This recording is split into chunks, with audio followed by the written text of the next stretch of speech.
Design Dome has a side stage and has a big central floor, obviously. And in the central floor, there was a team that was in a design review with what was headed towards the bringing back the Camaro. Right. And so, led by Bob Boniface, a really awesome team, and it had a theme going. So, this spaceships up here, modern spaceships on the stage, and very well received. And Ed gave the thumbs up to make a hard model of it, a static hard model of this Stingray. And he said, "Oh, by the way, I'd like to have this team do an alternative proposal for Camaro." Ooh, nice. Okay, so we did two things down in the Studio X.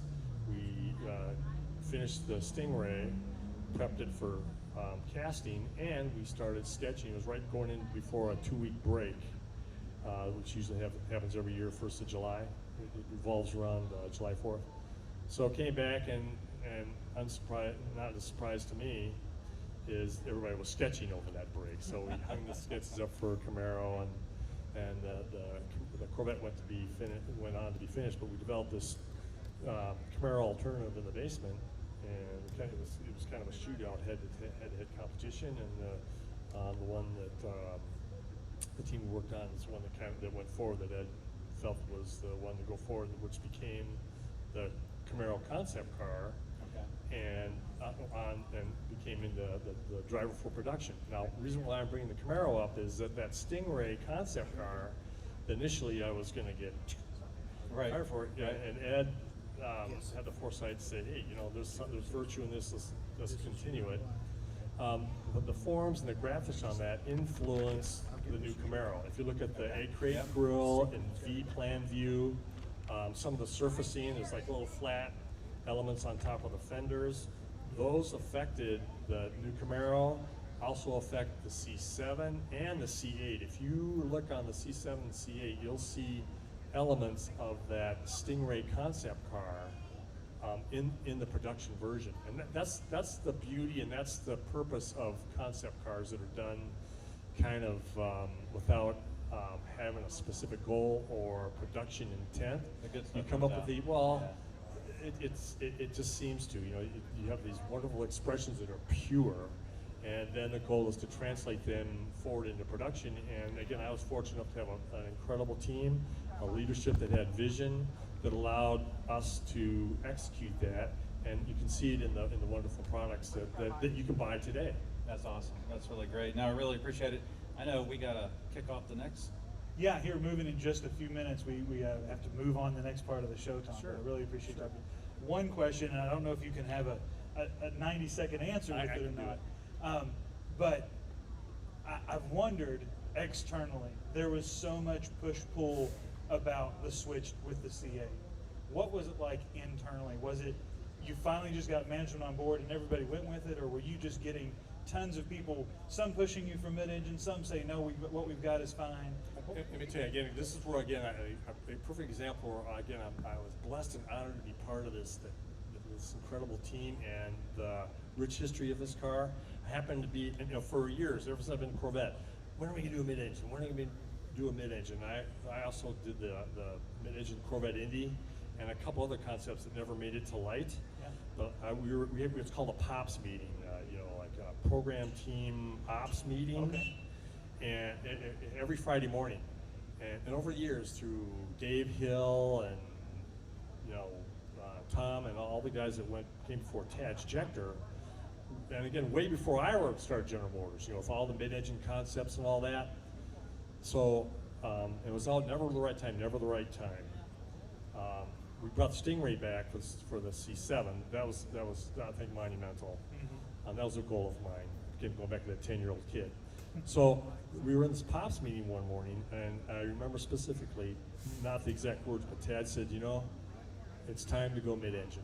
Nice. Can you imagine? I mean, just think about how historic that decision point and that announcement, and that it was serious. That's and cool. then here is today. You can buy the mid-engine Corvette. Now internally, there were people that said didn't believe in it so much. I mean, a true Corvette is not mid-engine, but in reality, I mean, I knew I was confident that it would be successful because there have been mid-engine Corvette concepts and race cars over the years, And again, at the end of the day, if you look at the overall statement says Corvette, like I say, it doesn't matter whether it has hidden headlights, round tail lights. If it comes across with a Corvette character, you know it's going to be successful. That's cool. You know. Well, I could do this for another hour or two at least. Easy. Tom.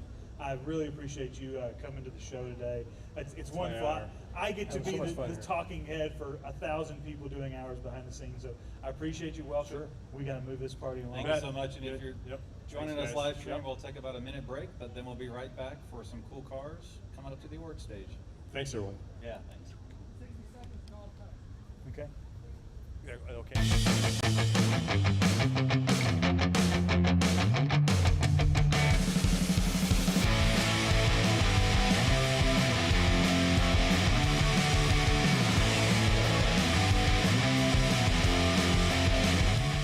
This is the Collector Car Podcast, the home for the auto enthusiast. Join GStanley as he applies over 25 years of insights and analytical experience to the collector car market. He will interview the experts and throw in some fun stuff as well.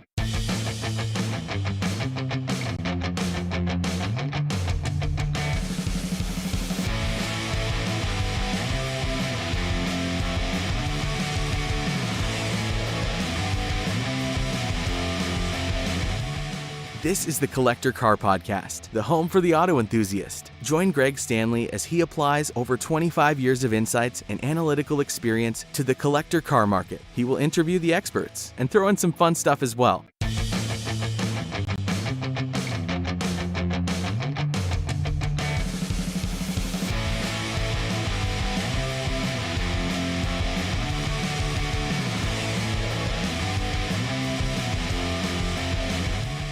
This is the Collector Car Podcast, the home for the auto enthusiast. Join GStanley as he applies over 25 years of insights and analytical experience to the collector car market. He will interview the experts and throw in some fun stuff as well.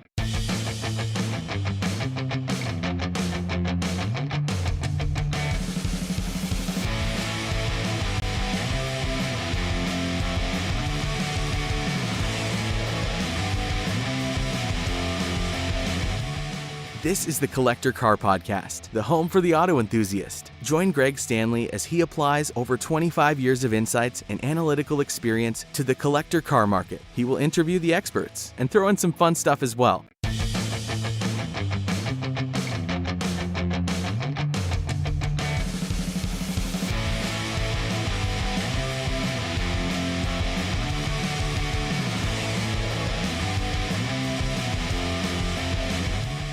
This is the Collector Car Podcast, the home for the auto enthusiast. Join GStanley as he applies over 25 years of insights and analytical experience to the collector. Okay, I am back, and we will have some cool cars coming up here soon. So as a reminder, this is Arm Sotheby's The Collector Car Podcast live stream. We are at Keeneland Concours d'Elegance. A lot of cool stuff that's going to happen here. I'm going to switch some of the camera angles. We'll have a camera angle of the cars coming, and then we'll have them going to the award stage, so you'll see them from behind and hopefully get some of the exhaust notes. You will hear the famous trumpet call here. Oh, it's about to start, so let me switch cameras so we can see them.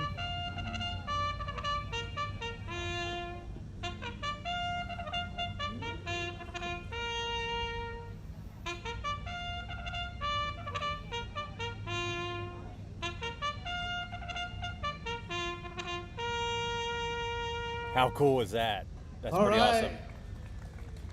Steve Bottleman, thank you very much. If you guys don't recognize the call to the post, you ain't Kentucky enough.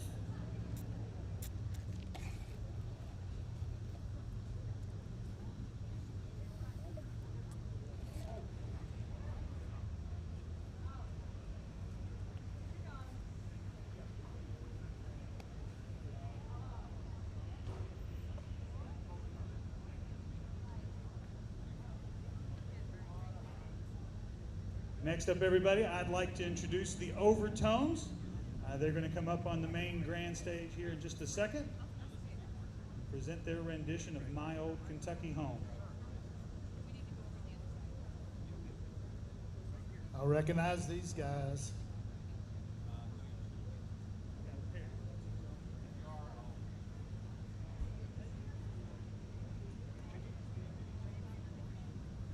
Test one. Test.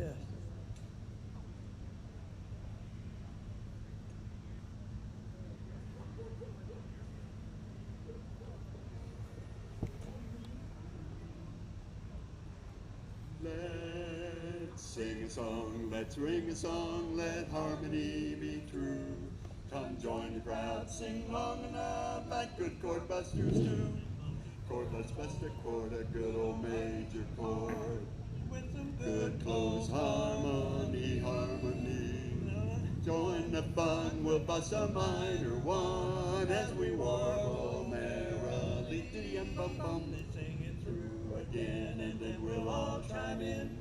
It will make your heart feel light. You'll be hoarse tomorrow, but forget your sorrow while we bust a chord tonight. Bust a chord tonight. If you're a low down bass, come on and find your place. If you're a baritone, hey, don't sit around alone. And a lead is what you need right over here. Then bust a chord or two, and then you'll know it's true that a song makes things go right. Put away your trouble, let your joy be double while we bust a chord tonight.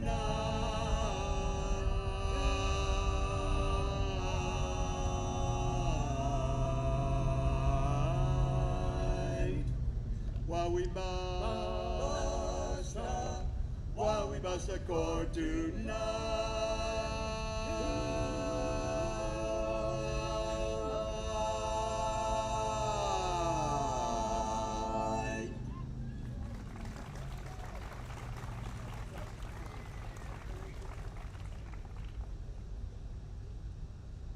Okay, we'd like to take a road trip in our cars to go across transcontinental, starting in Coney Island and ending up in San Francisco.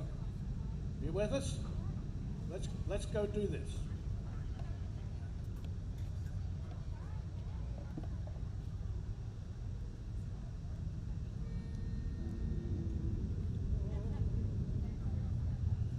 Oh, goodbye, my Coney Island baby. Farewell, my own true love, my honey. I'm gonna go away and leave you.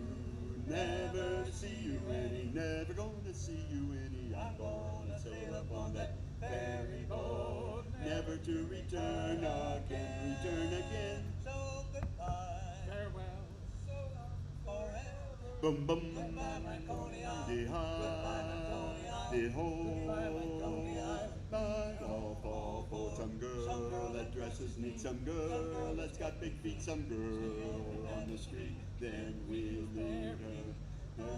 Big boobs, altered just like leading lambs to slaughter when it's over. Oh boy, we get it good. Bachelor days we then recall. Rich men, poor men, beggar men, thief, doctor, lawyer, merchant, chief. We all are bound for.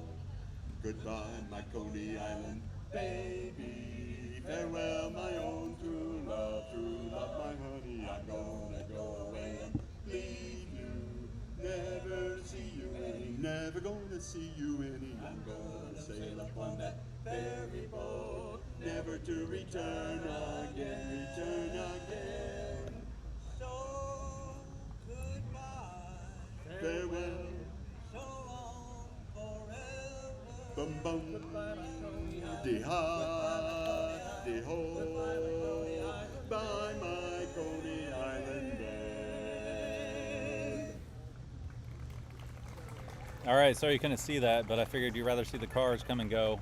But it was a great barbershop quartet, and they're doing a little kickoff here. So no camera shot of this, but we got the cars coming, so stay tuned.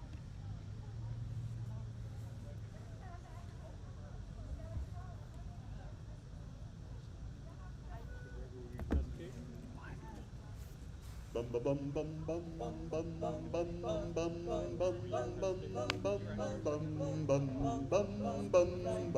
bum bum. I got those blues where my baby left me down by the Frisco Bay. Hey hey, bum bum bum, an ocean liner came and took her away. Yeah yeah, bum bum bum, I didn't mean to treat her so bad. Best friend I ever had. Bum bum bum, she said goodbye. She made me cry. She made me want to lay down my head and die. I ain't got a nickel and I ain't got a lousy dime. Not one thin dime, boom, boom. If she don't come back, I think I'm gonna lose my mind. If she ever comes back to stay, hey, hey, it's gonna be another brand new day. 'Cause I'll be walking with my baby, yeah, by the San Francisco Bay. I'll be walking with my baby, yeah, by the San Francisco Bay.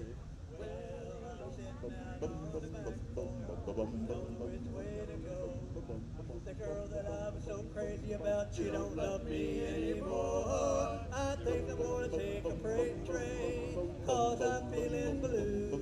I'm gonna ride till the end of the line, thinking only of you.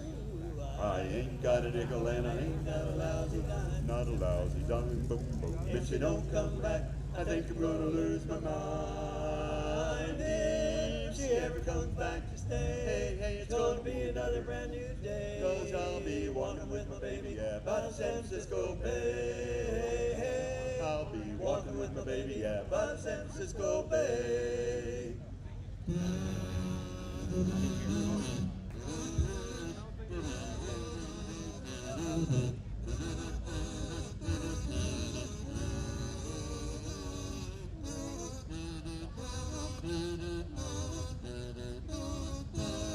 Walking with my baby, yeah, by the San Francisco Bay. I'll be walking with my baby by the San Francisco Bay.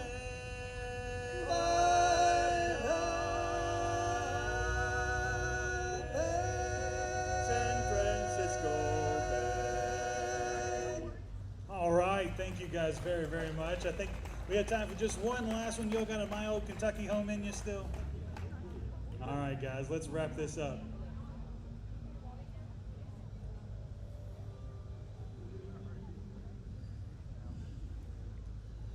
Oh, the sun shines bright on my old Kentucky home.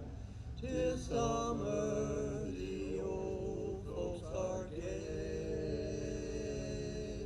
The corn tops ripe and the meadows in the bloom, and the birds make music all the day.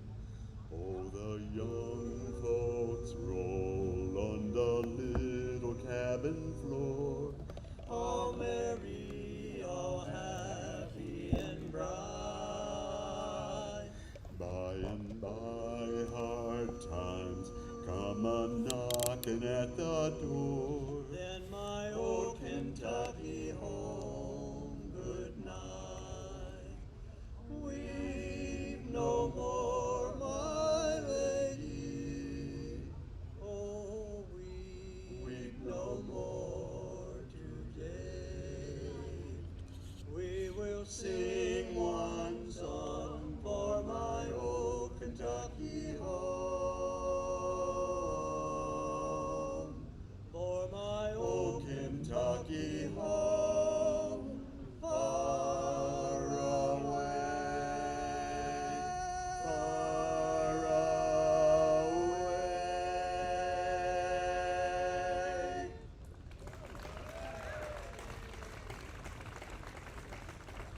Wow. Good afternoon, everyone. My name is Tom Jones. My wife, Connie, and I are the co-chairs of this event. We'd like to thank you so much for coming out on what started out as a pretty soggy day, and we've got wonderful, glorious sunshine right now, and we're very thankful for that. We're also thankful that, hey, bud.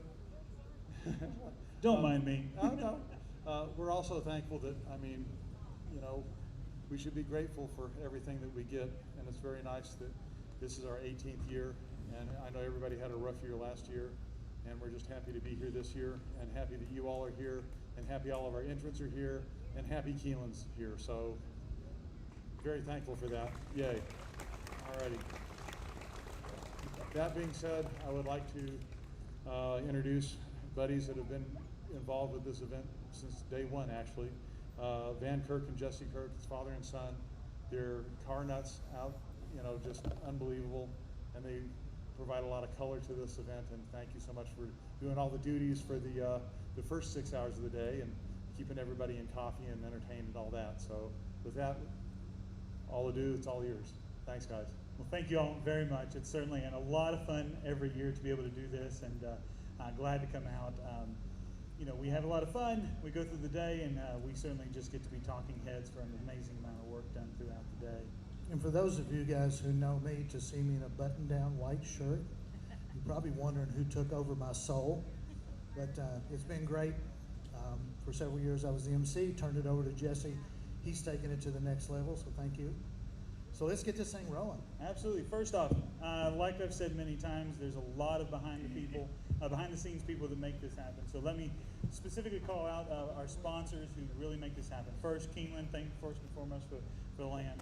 Bluegrass Motorsports, Audi of Lexington, the James Motor Company, Maserati of Cincinnati, Jake Sweeney, McClellan, Travel Host, Branson Auctions, Springhouse Gardens, Prometheus, Fast Signs, P3 Promotions, Grundy Insurance, Smiley Pete, Jake Sweeney and our media sponsors, WKYT, Wrigley Media and Channel 27, and those that sponsor each class.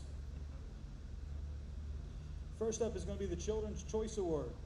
From Prometheus Foundry, Amanda Matthews, Brad Connell, and Dr. Jay Swishenberger. Dr. Swish, you're on.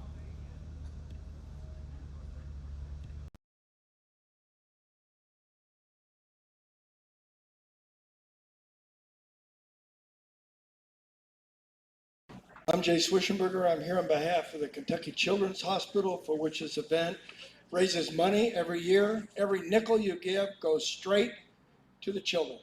There's no pass-through, there's no administrative cost. Everybody's a volunteer, and I want to thank everybody for showing up. I led the Children's Choice Award. Now that's a special award. The children are instructed to vote with their heart and their soul, not their quest for perfection or their quest for speed or their quest for whatever it is their parents have told them to look for. And they get to see what cars really move them. It's interesting, a lot of the cars are influenced by movies. As you can imagine, Ford versus Ferrari and Gone in 60 Seconds and Cars has a strong influence on the children, but they can see through that. They can also see past the fancy paint job and even a spectacular history where a car was in a box for 15 years and it took forever to put it together. But they don't miss out on a car that goes on land and water. So welcome our winner. It's an Amphicar 770. It goes 7 miles an hour in the water, 70 miles an hour on land. And the owner is so proud to say that he bought the car fully restored, but it had never swum. So this proud owner got the car to where it would swim on water, and he takes it out on the water often to show off how it can go across a lake or a river. So thank you so much, Ron Pennington. It's Ron and Donna Pennington in their 1967 Amphicar 770. One thing I think is pretty unique about this is I've got old Triumph cars, and I believe, if I'm not mistaken, Ron, correct me if I'm wrong, this has a Triumph 1147cc engine. That's just over 1,000 cc's, and it sits in the back of the car. If you look right now, you can see the propellers turning on the back of the car. And yes, you can just drive this thing into the water. If you guys know Triumphs like I do, you wouldn't trust those door gaskets at all. I can see driving it right to the bottom. But they did float. There's proof that you can see pictures of these things in the water. So Ron and Donna, if you have the courage, next time we'll see you in the water. Thank you very much.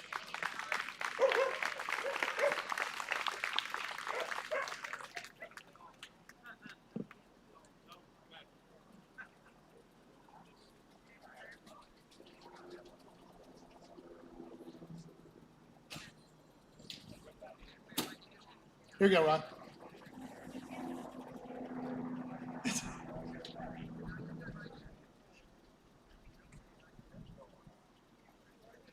Ron, do you have a life buoy for that car? Or scuba equipment, maybe? All right, we really appreciate it again, guys.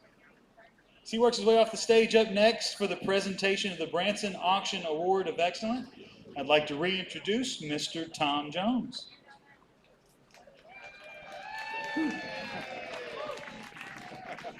Thanks, guys. You know, I'm kind of I love the artist in my heart because these guys, they toil long hours, they capture these beautiful automobiles that we see and all that kind of stuff. So there's an award that we give out in honor of a gentleman named Jerry Durnell. Jerry Durnell owned a publication called Automobile Quarterly. The older guys in the audience might have collected those as kids. Some of us have the complete collection, and we always use it as reference points.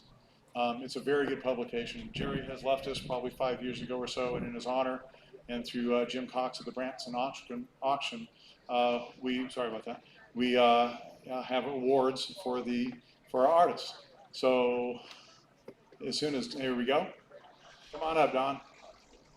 Come on up, Don. Third place.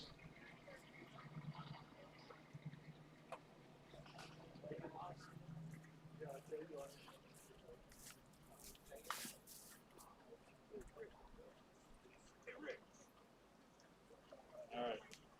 So for third place in the artist, Richard Webb. Could I see you up here real quick?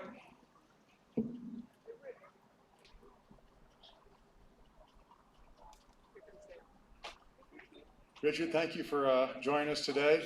We appreciate it greatly. This is your first time to visit with us. We have a little award for you here and a little something from the Branson Auction, and appreciate it greatly. Thank you. It's an incredible show, and the turnout is unbelievable, especially day after. Thanks. Thank you, sir. Appreciate it. Thanks for being here. Second place, Mr. Dan Brown. Thank you. Dan has been a frequent shower here at this event, and I love your work, and I really appreciate it greatly. And so we have a award for you here, and something from Jim Cox and the Branson Auction. Really appreciate it. Thanks, Dan. Thank you so much. Now for first place, Jerry Durnell's nickname was the Bear. So we couldn't help ourselves when we found, I don't know how all of you can see this, but it's the Bear. So it's kind of cool. So, Dan McCrary. Buddy, you get a bear. Kind of cool. You knew Jerry, didn't you? Yeah, good guy. Good guy. Well, there you go. You can think of him when you look at that. And from Jim Cox and the Branson Auction. Fantastic, buddy. Thank you so much for being here. Appreciate it. Great work. Thank you. Just thanks so much for many years of hospitality. Fantastic. Thank you. Really appreciate it. All righty. Take care. Shout back. Okay. You want me in this or not? All right. Thank you. Oh, good. Hey, Tom, come on up. You're important. Guys, I don't know how many had a moment to chat with Tom Peters. Tom Peters was the designer for the Corvette and Camaro Performance for General Motors, now retired. And we are greatly honored to have you here today. And if you had just a couple of comments for us, you're playing our song. Just briefly here, thank you so much for inviting me to this time. Derek Moore from the Corvette Museum, I've been involved with them since my retirement on a consulting basis, and again, just a wonderful group of people. I can't tell you how wonderful it is to be at an event like this. I've been to several concours, and each one of them has a different personality. This one is certainly unique, and just not only the beautiful location, the incredible cars that are so different, but it's really, again, just like with car design or cars, it's people. And the passion and the beauty and the love that surrounds not only each other but the cars as well. And that's what makes it just wonderful. And I told a story about when I was in third grade, but here I'm 66 years old, retired, and I can't wait to get up every morning and do something with cars, and that's the magic of cars, wouldn't you agree? Absolutely. Yep. So thank you for having me. I'm honored. Thank you so much. Really appreciate it. Thank you. Really appreciate it. Thank you. Tom Peters. Mr. Ken Hull. The Paddock Challenge.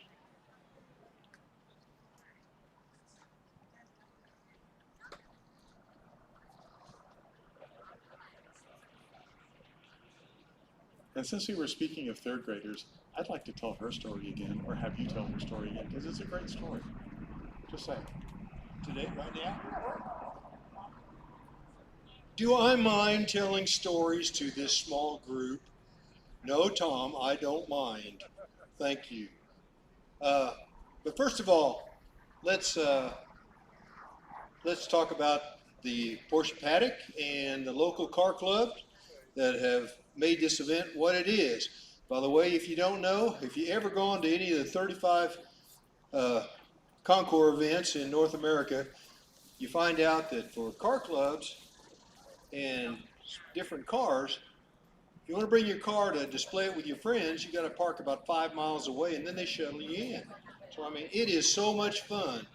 But with our Concours, obviously, you can park right across the barrier. Oh, by the way, the benches, park across the benches or walk around the barriers and come right into the main show field. So you can take your $40,000 car and reach out and touch literally a $20 million car. So we're the only ones, we're proud of it. And we're glad to see even despite the rain and the inclement weather, the kind of turnout that we've had. So these shows that, we've all, a whole great big group of gearheads here. Give yourselves a big hand for that, because that was fantastic what you've done today. And we totally appreciate what you've done. So thank you so much. I'd like to announce the winners. We do two winners. Each car club has, people will vote for their donation at this event that goes to the Kentucky Children's Hospital. We do it in two ways. One is on a gross basis. So naturally, the large clubs that have 300 and 400 cars don't have to give too much per car in order to be a winner. And the small clubs, what we do with them for the second award is we do the highest donation per car. So we'll have two awards. Both of these, by the way, spend the rest of the year in the Kentucky Children's Hospital in their lobby, and we're just proud to dickens to have them in there. So this year, for, most years, because we're the largest club in the local area, was Porsche again. And I'd like to have Rick Music come up, who is the vice president of the local Porsche club. And Rick, want to thank you much, and you have a long string of wins with Porsche. Oh, by the way, the Porsche club started this Concours back in 2004. And then it got so big that basically Tom had the group put together and made it the wonderful event that we've got. So thank you, Tom, and Connie. Don't forget that. But Porsche Club started it. Thank you, Rick. Appreciate it. And for the most donations per car, again this year, now they only had 10 cars here, but they won at $102 per car. So do the math, folks. It took me a while, but that was, and also, Dale, that was how many, eight years in a row now that Sterling British has done that? Great group of people. Come on up and take this plaque.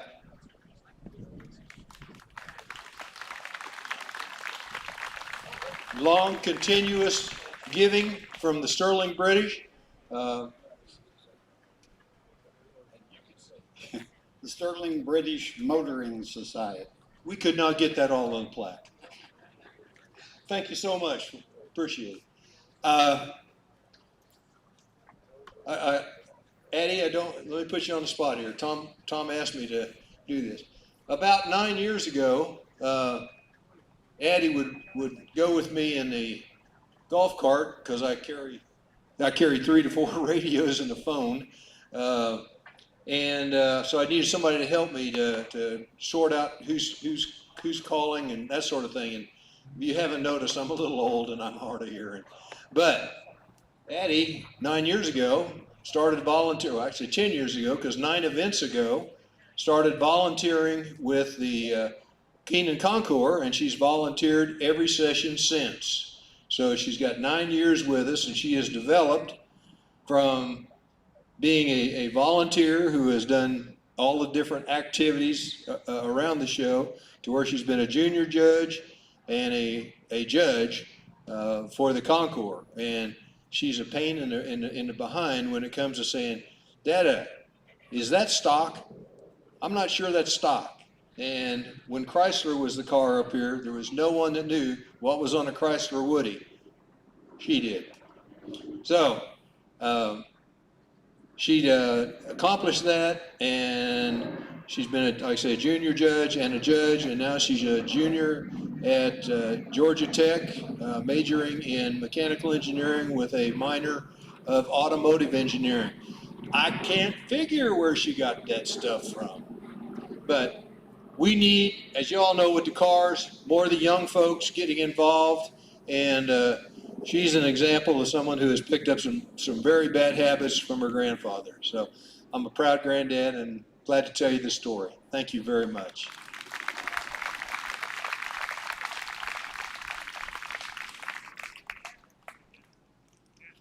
Okay, we have class 1 up.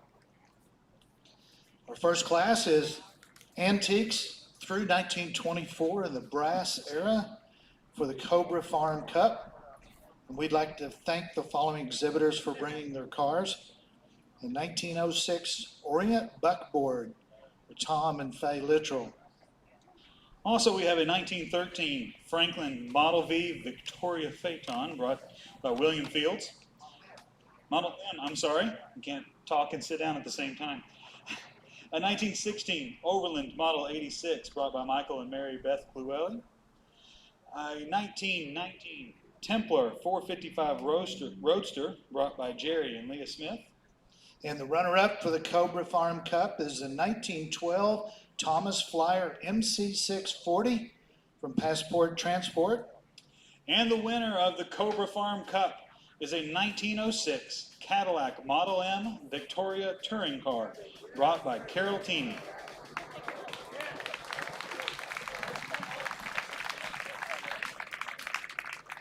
Some of the fun of this era of cars, it's not one you just sit down, turn the key, or push the button nowadays and kick the AC up. You got to kind of kick them and twist them and push them and pull them, and eventually they fire right up. I'll tell you what, though, here it comes, and it is a beauty, isn't it?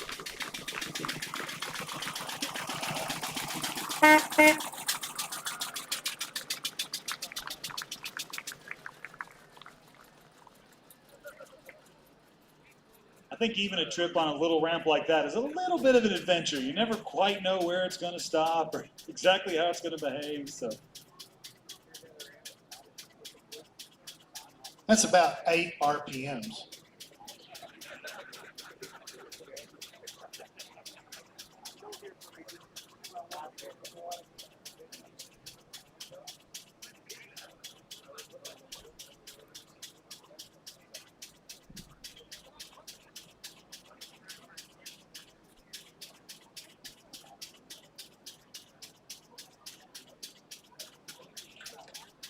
How gorgeous.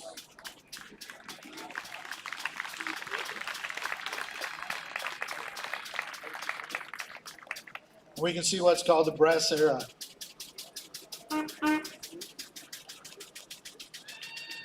all right. Up next, we have Class 1A, which is our Antiques through 1924 Nickel era, which is also another Cobra Farm Cup. First, we had a 1920 Cleveland Touring Model 40 brought by Gary Smith. A 1921 Premier Model 6D Touring Car brought by Tom Wallace and John Griffin. Also, we had a 1921 Marmon 34B Speedster brought by Jack Rons. We have a 1923 Auburn 6-43 Touring Sedan from Bob and Sharon Piper. The runner-up for the Cobra Farm Cup in a 1922 Lexington Lark Touring Car brought by Cy Hanks. And the winner of the Cobra Farm Cup is the 1921 Marmon 34B Speedster from Jack Rands.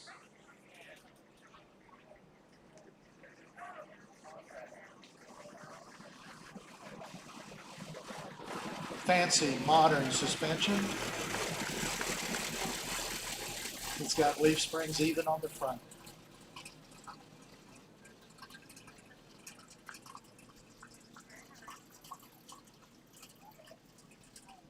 And the opera window. Love the diamond opera window. Only the best on the nickel cars. They have to look better than those little brass cars they're competing with. I think the modern tractor trailers take their cue off the little door on the back. Photographer needs to see your face, team.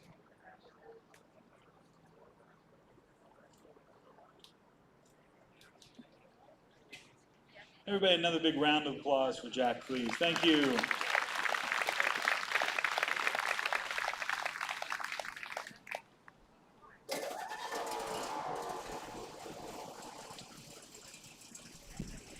I got a 2018 Tundra, doesn't start that well.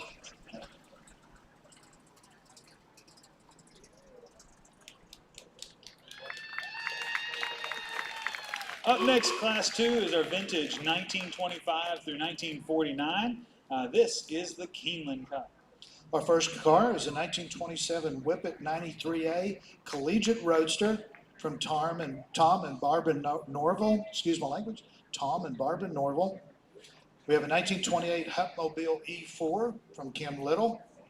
A 1930 Erskine 53W regular sedan from David and Lisa Lineback. We also had a 1933 Hudson Terraplane brought by Mike Sheridan. A 1934 DeSoto Airflow 4 sedan brought by Jay Christ. A 1938 Ford 5-window coupe model 82A brought by Roger and Andrew Mason. And the runner-up for the Keeneland Cup is the 1930 Chrysler Model 70 Royal Coupe from Tim and Julia Wolf. And the winner of the Keeneland Cup, Richard and Michelle Cannon with their 1929 Nash Model 422 Cabriolet.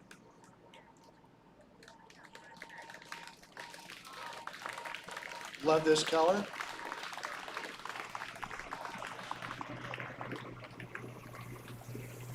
Even the inside of the headlights are tinted the same color as the paint.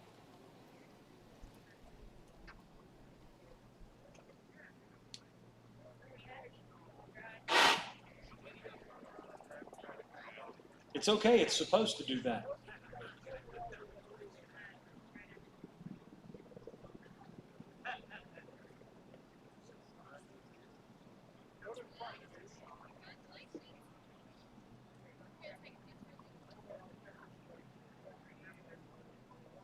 Naturally, the Keeneland Cup.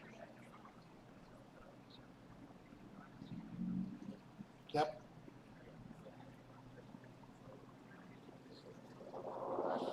Richard, come a little closer.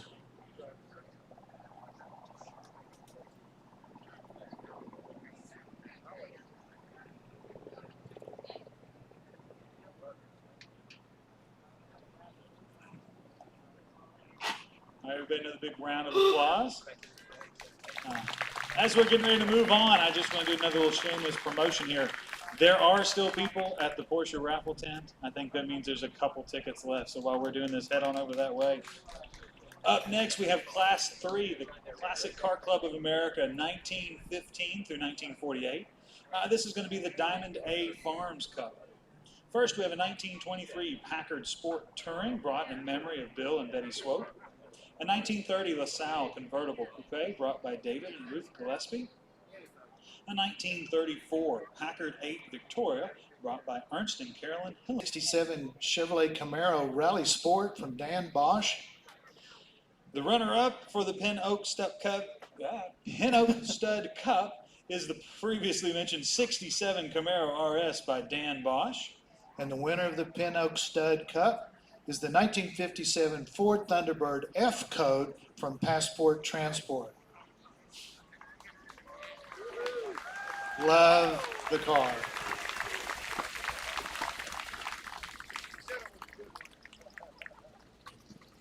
You know, the Corvette's got a lot of class. When the Thunderbird entered into this competition, they decided they were going to make it a V8. They decided they're going to make it a little more luxurious.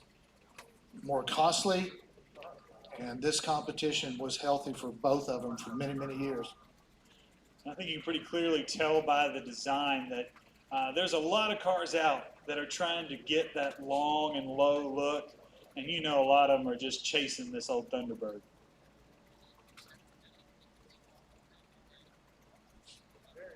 He wants to get everybody's faces in that shot. You got to triple up. That's good right there.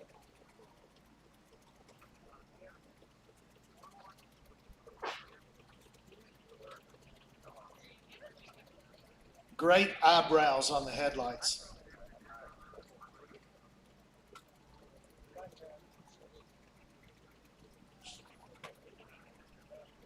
Thank you very much. Let's show some appreciation for our T-Bird.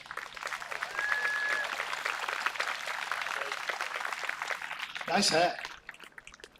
Class 6, Collector Americans 47 to 75 closed. The Pin Oak Stud Cup. 1947 Plymouth P15 Special Deluxe Station Wagon presented by Robert and Wanda Van Buskirk. A 1951 Chrysler Windsor Deluxe from Joseph Grasso. A 1965 Chevrolet Chevelle Malibu SS Coupe from Michael Chiavetta Sr.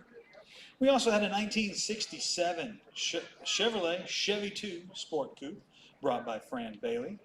A 1969 Ford Mustang Mach 1 brought by John A. Lacko. We had a 1971 Plymouth Road Runner brought by Christopher Wing.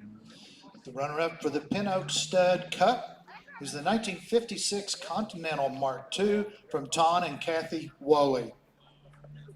And the winner of the Pin Oak Stud Cup, how appropriate in a Corvette year, is a 1963 Chevrolet Corvette Coupe Split Window brought by Fred and Lori Rutherford. Yeah. You know, we could talk about this car and its design cues and just go ahead and park the car, turn it off, we'll just start talking about it. But so many things, the simplicity of the design, the bringing of the Italian lines to America. There's just so much to be said about this car and its classic elegance, the engines that were the front engine rear drive performance machine for so many years. Era. There's no doubt that these cars absolutely define an era in American cars. So, and as we were talking with Mr. Peters earlier today, obviously it's such an iconic design. It's so just world-changing that people fought for 40 years wanting it back all the time. So the fact that they were able to pen something so unique back in 1963 that held through today is quite amazing. You know, a quick story that none of you guys tell my son. The first time I got arrested was because of that car. Yes, I was flagging a drag race. Thank you guys so much. Beautiful, beautiful car. Not like I got arrested a lot. Yeah, you know. It's funny how the son of the police chief somehow gets in trouble a little bit. Coming up next, Class 7. This is our European sports class. This is the Tailor-Made Cup. First up, a 1958 Porsche Speedster brought by Andy Maganero. A 1962 Sabra Sport provided by the Lane Motor Museum. 1964 Jaguar E-Type OTS from Tony Daner and Beth Barden. 68 Porsche Targa from Cecilia and Thomas Hauser. And the 1970 Porsche 911E Targa Eurospec presented by Bradford and Carolyn Schisler. The runner-up for the Tailor-Made Cup in a 1956 Austin Healey 100M, brought to us by Peter and Pat Davis. And a friend presenting the winner of the Tailor-Made Cup is the 1960 Porsche 356B from Dan Polchowski. Congratulations, Dan. Yeah, Dan. Good job. Now, of course, this is the guy that came up and gave me a real hard time earlier and likes to rag Sean up there. So, Sean, I won't tell if you drive him off the edge. It's his fault. Talk about design cues and the beginning of a generation of cars. You know, this is this body style is so classic. Still, If you look to the right of it, you look at the Cayman that somebody is going to win today, and tell me you can't tell that the design cues still Hung going. around and are 2022. still beautiful. I mean, that's what makes it so special, is that it's still works. Like we talked about with the Pininfarina earlier today, it's something that's just timeless. You Timeless. just enjoy it. And you know what's beautiful, of course, is not only the aesthetics, but it's aerodynamic. It began with the era, you know, in the 1930s of the luxury ships, and and it's so simplistic, taken by necessity, following World War II, but they created a classic car, still popular today. So let's move to the Class A foreign classics, which is the Keeneland Cup. We have the 1966 Honda S600 Roadster from Carl Munson. We have the 67 Amphicar Model 770 we've seen earlier from Ron and Donna Pennington. Cecilia and Thomas Hauser brought us their 1967 Jaguar Mark II. We also have a 1970 MGB GT brought by Tom and Akimi Krill. The runner-up for the Keeneland Cup is the 1962 Austin Healey 3000 BT7 from Andy Manganaro. And the winner of the Keeneland Cup in a 1977 Gamma Coupe brought today by Avery Wise. Folks, if you don't know what a Lancia is, this is the one.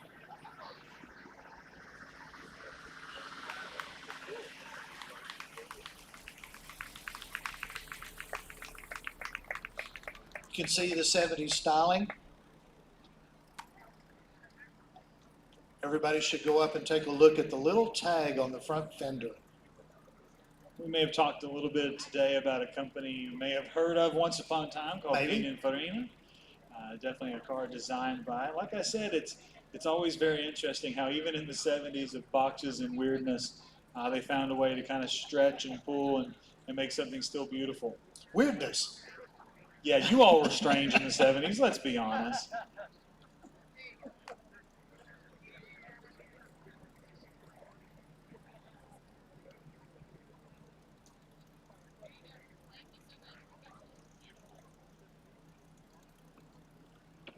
One more round of applause, please. Thanks, Avery. Thank you very much. Coming up next, we have our Class 9, which is the Young Timers class, brought to us by our friends from the Lexington Brewing and Distilling Company. First up, we had a 1981 Mercedes-Benz 380 SL brought by Michael Tyler McCall. A 1982 Mazda RX-7 GSL from Joe Kaminko.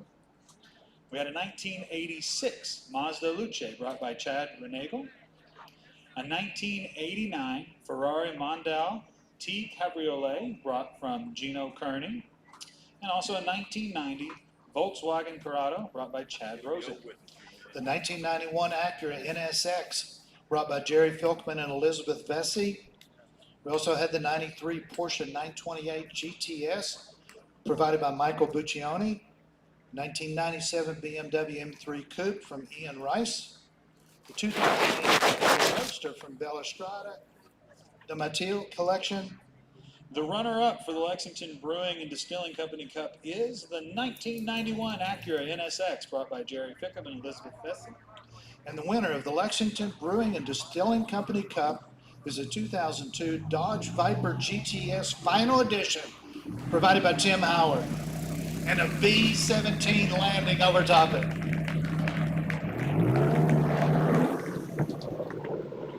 I think it's a little hard to get any much more masculine and macho than those two things flying with each other.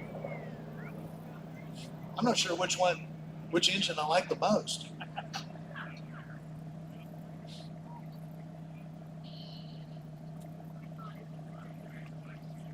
Raw muscle.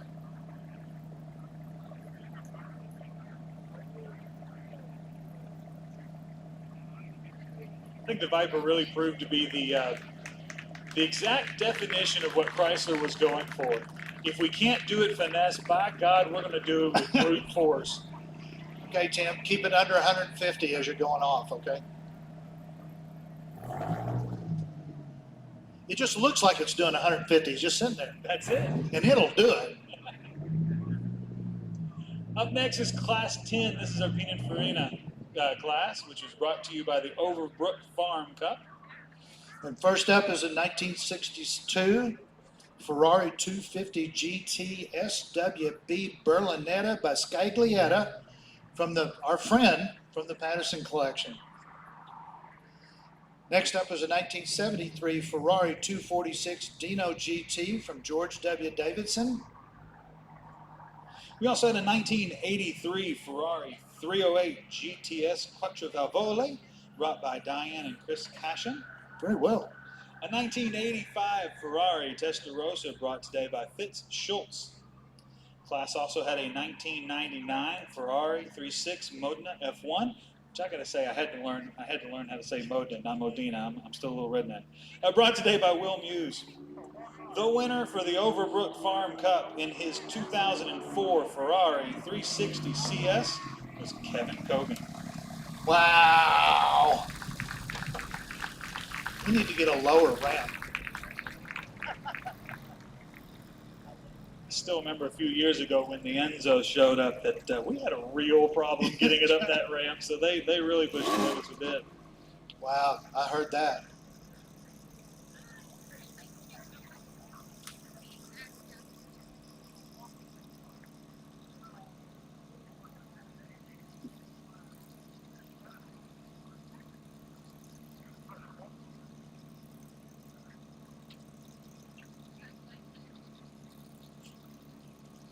You know it's a Ferrari when it rides down the road, no matter what. Even without the yellow prancing horse, it just screams Ferrari. And Pininfarina. Always in motion, for sure. Up next is Class 11. This is our Chevrolet Corvette class, brought to you with the TaylorMade Farm Cup. First up, we had a 1956 Chevrolet Corvette brought by Gene and Linda Castrovillo. A 1984 Chevy Corvette C4 Coupe brought by Terry Malin. We have the 2007 Chevrolet Corvette Z06 from Mark and Karen Morganti. A 2020 Chevrolet Corvette from Tom and Susan McLean. And the 2020 Chevrolet C8 Stingray Corvette from Tim and Kathy Bachman. The runner-up for the TaylorMade Farm Cup is a 1990 Chevrolet Corvette ZR1 brought by Dennis and Andrea Berent. The winner of the TaylorMade Cup, the 1964 Chevrolet Corvette Z06 convertible from Greg Ornazian. And folks, this is a unique car. Thank you so much for bringing this to the show.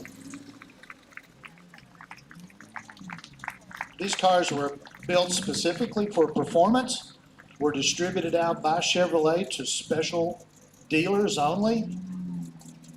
Is this the Yenko one?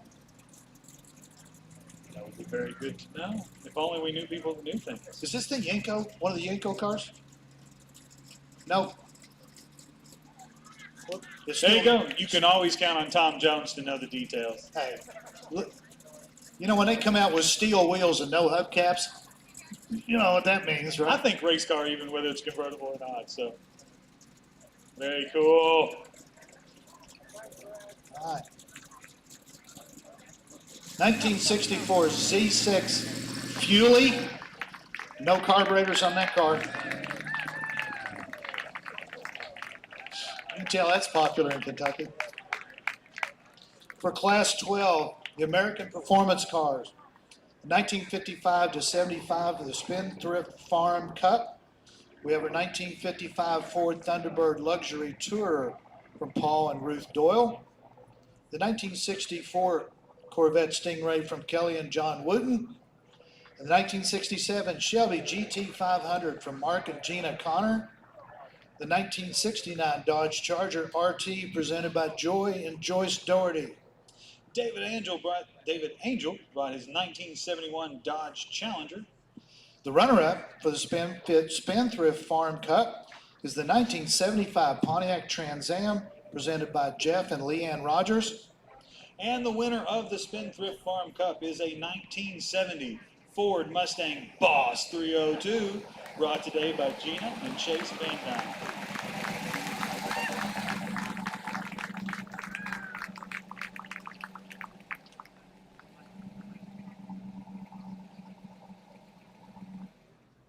Cleveland and Windsor marriage. Cleveland heads on the Windsor block.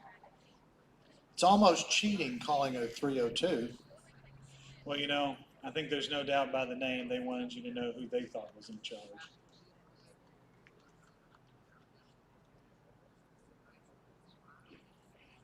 I love the correct looking Goodyear white walls on the side. That's something. That's a Concord car. You know what I mean? God bless all the modern cars, but that's got the little bitty things on it that make it the original Concours car. Thank you very much, guys, for bringing that car today. Up next, we have Class 13, which is our Future Classics class. This is the Gainesway Farm Cup. Up first in a 2003 Ferrari 360 Modena was James and Andrew Coleman. We have a 2007 Ferrari 599 GTB brought by Kevin Cogan. We also had a 2013 Ferrari 458 Spider brought by David J. Hall and Susan J. Hall, as well as a 2015 Dodge Charger Hellcat brought by Randall and Kelly Taylor. We also have a 2017 Dodge Viper GTSR ACRE from Dr. Mark Duber. We have a 2018 Porsche 911 GT2 RS from Keith and Jarita Williams. The 2019 McLaren 600 LT Coupe from Tofan Colcrees, and I know I butchered your name, I'm sorry. 2021 Porsche 718 Spider from Tim Howard. And that's a car I think you could drive away in today. The runner-up for the Gainesway Farm Cup in his 2007 Ferrari 599 GTB was Kevin Cogan. And the winner of the Gainesway Farm Cup is a 2006 GT from John Gorley.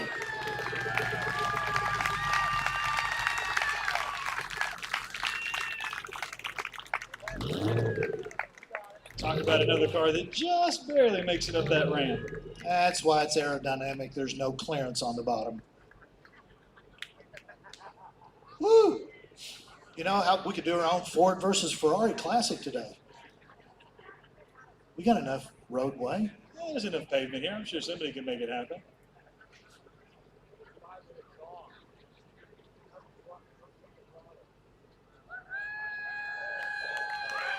Do you want him to hit it just a little bit, Tom? I think Tom wants to hear that rumble just a little bit. There we go. Take it to the other side of the building. Just let it go one time.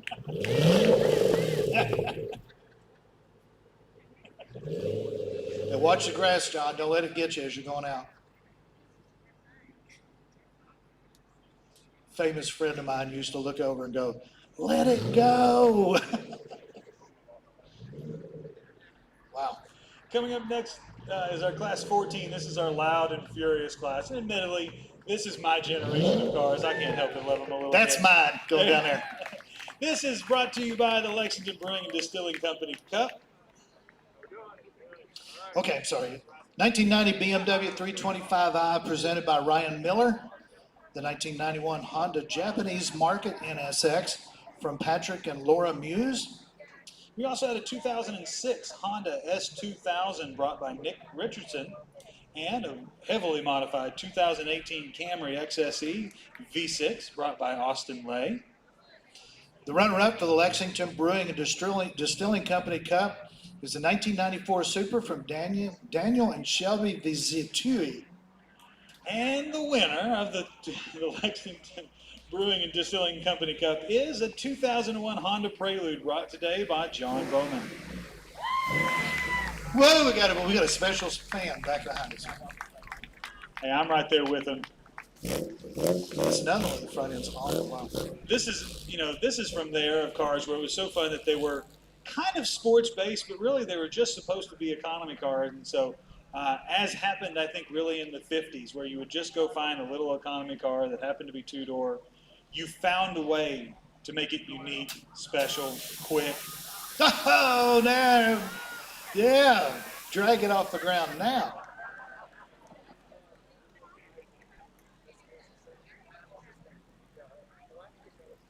You know, when these came out with the carburetors, they were multi-carburetor.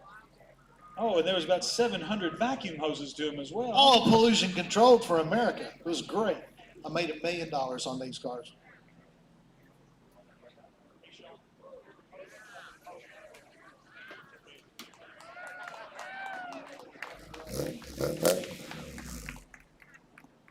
Sweet.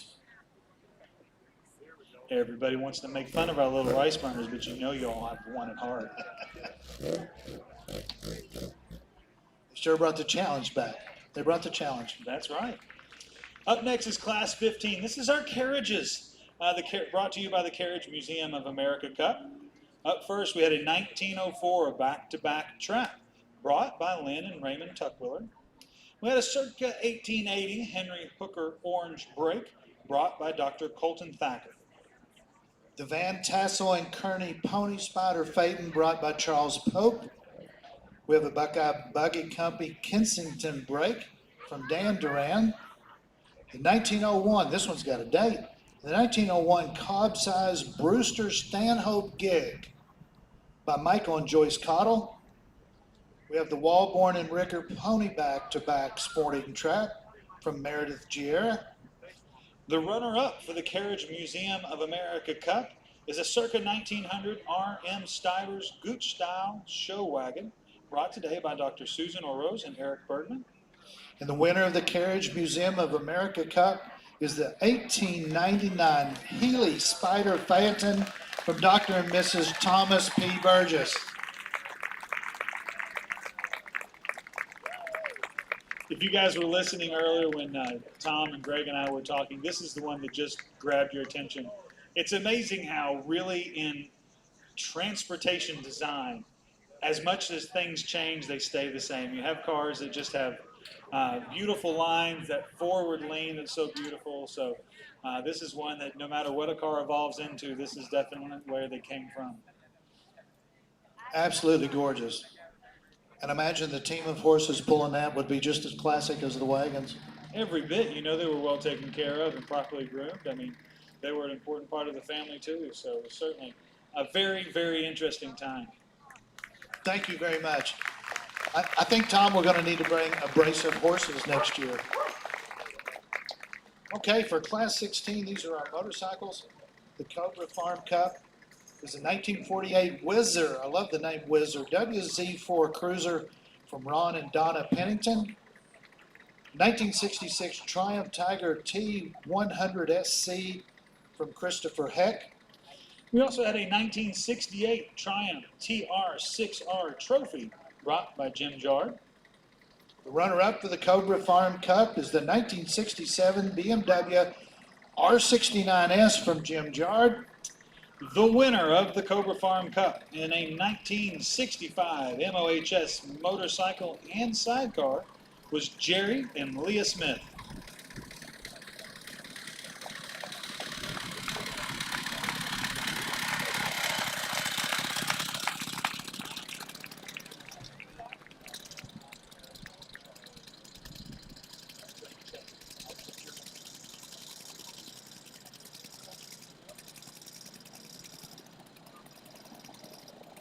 Cool.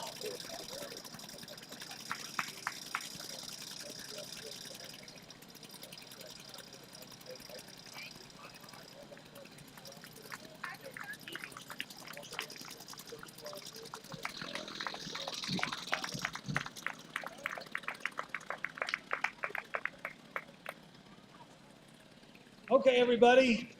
Connie, if you're standing back there, help me out, make sure. I think we would, coming up next, I'd like to present the People's Choice Award. If we can ask, I think, Mr. Steve Buttleman to come up and present that award for us. Are we doing the call of the post again for Steve? No.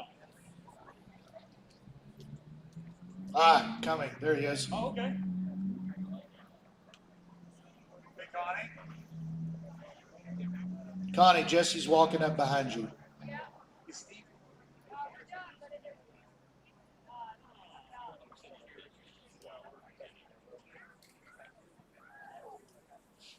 We'd like to thank our weather people for making the arrangements for this afternoon. We missed you this morning. This is pretty nice to be able to sit here. By the way, I'm not going to let Ken one-up us. I have my grandson behind me, who's Jesse's oldest son. He is our umbrella specialist and has helped us quite a bit at the shop. We appreciate that. You certainly have to start somewhere, don't you? I know I did following you. So a little confusion. Sorry about that. But Keeneland is proud to announce the People's Choice Award. And the People's Choice Award goes to the 1971 Plymouth Roadrunner from Christopher Wing. I think Mama's happy over there. Yeah, heck yeah. And he's got a Led Zeppelin shirt on. That's all good.